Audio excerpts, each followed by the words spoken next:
JiHan was trying to mix three special energies inside him to make something super strong called force. He really wanted this force thing, so he tried mixing divine power, magic, and martial power together, even though it was really hard. But to mix them right, he needed to be really, really good at controlling all three powers. He also needed to be super strong in all sorts of abilities, like having at least 100 points in each. If someone who wasn't strong enough tried this, they could even die. JiHan was struggling a lot with this mixing. It was making him feel really bad. His niece, Sia, heard him yelling from his room. She got really scared and ran to see what was wrong. When she saw him, she was shocked.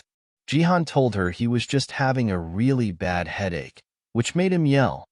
Sia was really worried because JiHan was the only family she had left. She started crying because she was scared something bad might happen to him. JiHan realized he needed to think about how Sia felt. He told her he was okay and apologized for scaring her. Sia stopped crying and felt better knowing JiHan was okay.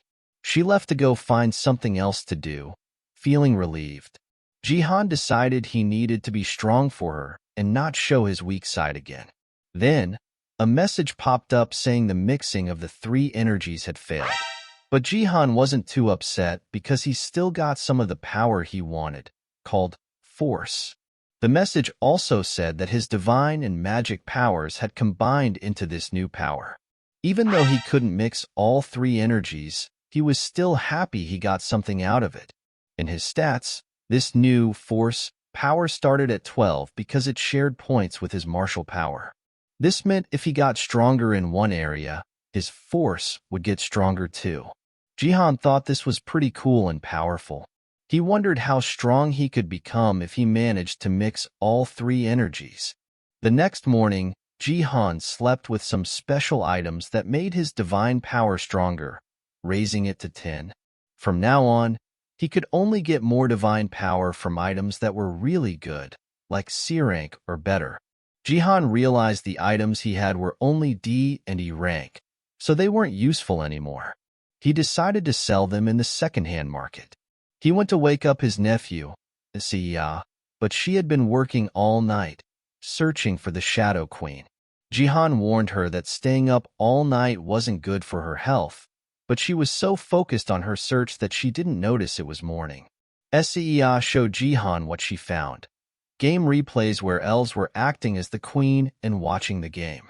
They both thought maybe the term Shadow Queen could refer to dark elves. Sia planned to look for more information by searching for videos from overseas the next day. JiHan praised her professionalism and offered to help edit the videos. JiHan was surprised that Sia knew how to edit videos. He remembered that she used to make videos of her dad as a hobby before he left the family for Japan. This made JiHan angry, and he looked at a family photo sadly.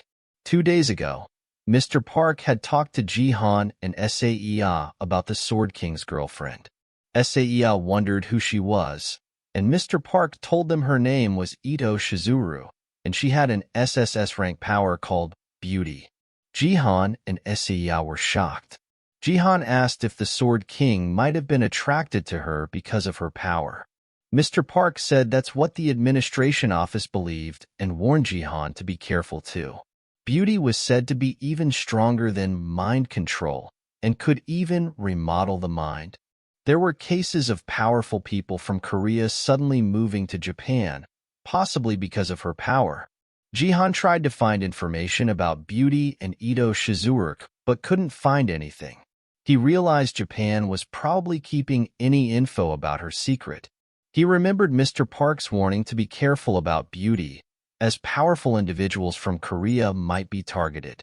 Suddenly, a Japanese NEO self-defense force plane was coming to Korea, which made JiHan even more cautious.